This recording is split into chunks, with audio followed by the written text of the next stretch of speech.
Local news for Wednesday the 22nd of February.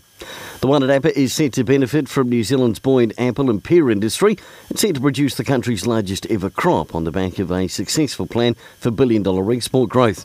Pip Fruit New Zealand's Chief Executive Alan Pollard said crop estimates just completed show the 2017 forecast would eclipse the previous record held since 2004. Mr Pollard says it's more great news for provincial New Zealand, leading to increased employment opportunities and more skilled labour.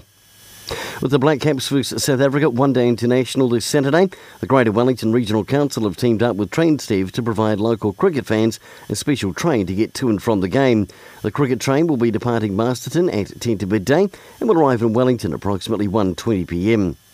And in sport, 3 gold medals, 1 silver, 4 bronze, 3 Wairarapa records, national qualifying times and a host of personal best times were all achieved by the Masterton Swimming Club's team at the newly introduced New Zealand Junior Festival held last weekend.